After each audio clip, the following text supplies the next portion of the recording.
भगवान श्री कृष्ण अपने भक्तों का कल्याण करें। एक समय युधिष्ठिर ने भगवान श्री कृष्ण से कहा, हे भगवान, सावन मास के शुक्ल पक्ष में पड़ने वाली एकादशी का क्या नाम है तथा इसको कैसे किया जाता है? कृपया आप मुझको बताइए। भगवान श्री कृष्ण कहते हैं, हे युधिष्ठिर, सावन मास के शुक्ल पक्ष में पड़ने वाली एकादशी का नाम पुत्रदा एकादशी है। इस एकादशी को पवित्रा एकादशी भी कहते हैं और इस एकादशी की कथा इस प्रकार है। द्वापर युग के आरंभ में महिष्मती नामक एक नगरी थी जिसमें महिजीत नामक राजा राज्य करता था, लेकिन पुत्रहीन होने के कारण राजा को राज्य सुखदायक नहीं लगता था। राजा का मानना था कि जिसके संतान न हो उसके लिए यह लोक और परलोक दोनों ही दुखदायक होते हैं। पुत्र सुख की प्राप्ति के लिए राजा ने अनेक उपाय किए, परंतु राजा को पुत्र प्राप्ति नहीं हुई। वृद्धावस्था आती देखकर राजा ने प्रजा के प्रतिनिधियों को बुलाया और कहा, हे प्रजाजनों, मेरे खजाने में अन्याय से उपार्जित किया हुआ धन नहीं है, न मैंने कभी देवताओं और ब्राह्मणों का धन छीना है।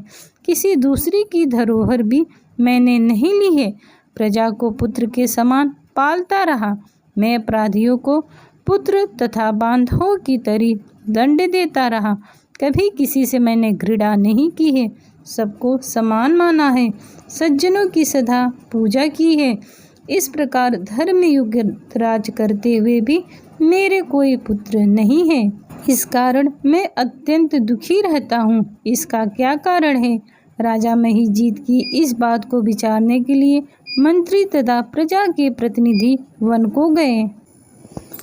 वहाँ बड़े बड़े ऋषि मुनियों के दर्शन किए। राजा की उत्तम कामना की पूर्ति लिए किसी श्रेष्ठ तपस्वी मुनि को देखते फिरते रहते थे। एक आश्रम में उन्होंने एक अत्यंत वयोवृद्ध धर्म के ज्ञाता बड़े तपस्वी परमात्मा में मन लगाए हुए निराहार जितेंद्रिय जितात्मा जित क्रोध सनातन धर्म के गुण तत्व को जानने वाले समस्त शास्त्रों के ज्ञाता महात्मा लोमेश मुनि को देखा, जिनका कल्प से व्यतीत होने पर एक रोम गिरता था। सबने जाकर ऋषि लोमेश को प्रणाम किया। उन लोगों को देखकर मुनि ने पूछा, आप लोग किस कारण से आए हैं? निःसंदेह मैं आप लोगों का हित करूंगा। मेरा जन्म दूसरों के उपकार के लिए हुआ है, इसमें कोई संदेश नहीं। लोमेश ऋषि के ऐसे वचन सुनकर सब लोगों ने कहा, हे महर्षि, आप हमारी बात जानने में ब्रह्म से भी अधिक समर्थ रखते हैं, अतः आप हमारे संदेह को दूर कीजिए। महिष्मतीपुरी राजा का धर्मात्मा राजा महिजीत प्रजा का पुत्र के समान पालन करता है, फिर भी वह पुत्रहीन होने का दुख कारण भोग रहा है। उन लोगों ने आगे कहा, हम लोग उनकी प्रजा हैं, अतः अपने राजा के दुख से हम भी दुखी हैं।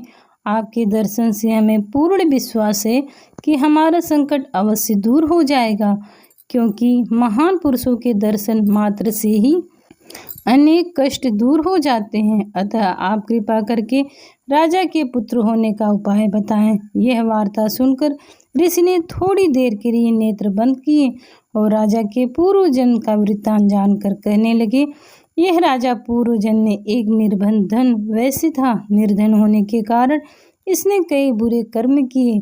यह एक गांव से दूसरे गांव में व्यापार जाया करता था।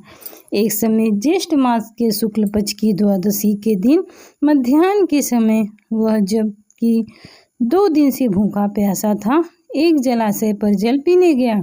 उसी स्थान पर एक तत्काल की ब्याही हुई प्यासी गौ जल पी रही थी। राजा ने उस प्यासी गौ को जल पीते हुए हटा दिया और स्वयं जल पीने लगा, इसलिए राजा को यह दुख सहना पड़ रहा है। एकादशी के दिन भूखा रहने से राजा के बारे में ऐसी बातें सुनकर सब लोग कहने लगे, हे ऋषि, शास्त्रों में पापों का प्रायश्चित भी लिखा है, अतः जिस प्रकार राजा का यह पाप नष्ट हो जाए आप उपाय बताइए। लोमेश ऋषि कहने लगे, श्रावण शुक्ल पक्ष की एकादशी को, जिसे पुत्रदा एकादशी भी कहते हैं, तुम सब लोग व्रत करो और रात्रि जागरण करो, तो इससे राजा का यह पूर्व जन्म का पाप अवश्य नष्ट हो जाएगा। राजा को पुत्र की प्राप्ति अवश्य होगी। लोमेश ऋषि के ऐसे वचन सुनकर मंत्रियों सहित सारी प्रजा नगर वापस लौट आई। और जब श्रावण शुक्ल पक्ष की एकादशी आई तो ऋषि की आज्ञा अनुसार सबने पुत्रदा एकादशी का व्रत और जागरण किया। इसके पश्चात द्वादशी के दिन इसके पुण्य का फल राजा को दे दिया।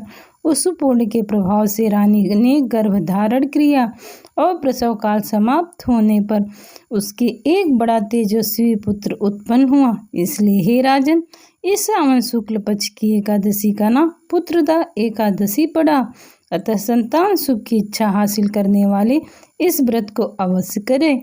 इसके महत्व को सुनने से मनुष्य सब पापों से मुक्त हो जाता है और इस लोक में संतान सुख भोग कर परलोक में स्वर्ग को प्राप्त होता है।